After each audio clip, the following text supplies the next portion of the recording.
Hello everyone and welcome back to the NPC Dungeon. Today's episode is going to be the last in my 4-part series that I've been doing recently on starting and ending campaigns. So that means that today we're talking about how to end a campaign, or at least how I like to do it. As opposed to last week's method where I zoomed in and talked about the structure that I like to give my first sessions. By the way, feel free to check that out if you haven't yet. Last sessions are a little bit different. They're much harder to give any kind of real set structure to because you've been running this campaign for a while, and the last session is going to be pretty different every time. But that doesn't mean that we can't have some kinds of guiding principles to help us along. So I have 3 that I'm prepared to discuss today. So let's get started and let's learn something.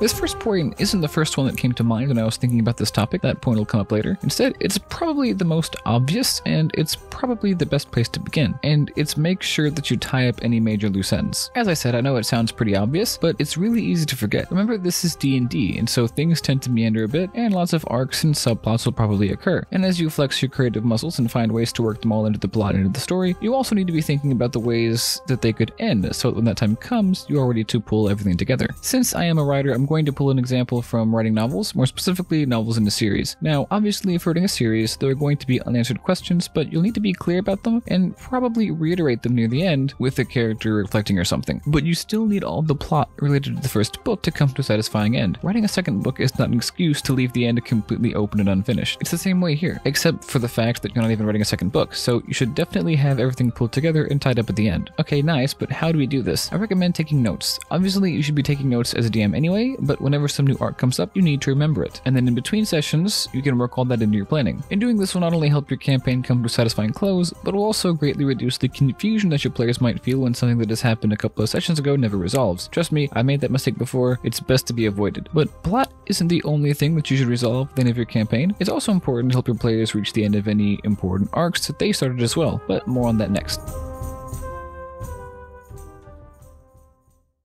Again, I'm going to start with the most obvious meaning, and the most obvious meaning that one might assign to the phrase help your players complete their arcs is all about backstories. In other words, make sure that any tension in their backstories ends up getting pretty much resolved. For example, if you have a character looking for the reason why a long-lost companion never returned from battle, your player better figure out why, and then they may start another arc where they want vengeance. They better get it, or undergo some kind of moral dilemma where they realize that it isn't worth it. And these points are also important to keep in mind too. Character growth can happen anywhere, and sometimes little sub-arcs can come after another one is completed, and you can still add twists and turns to their backstories and still allow them to come to a satisfying end. But not every arc they undergo will be related to the backstories. A PC might see an NPC and then try to become their mentor or try to make them their mentor. They may avoid combat for a while after a devastating loss, and 2 PCs might realize they have a lot in common. All of these possibilities can spawn little arcs and moments of character growth and even tension that needs to be resolved by the end of the campaign. So keep your eyes out for it and take notes like I said before. One major difference though between this point and my last point is that some of the responsibility here is on your players. All you can do is give them opportunities to resolve their arcs. They have to take them. But so far I've been actually just talking about things that you might need to resolve by the end of the campaign. What about things that you can do during the final session?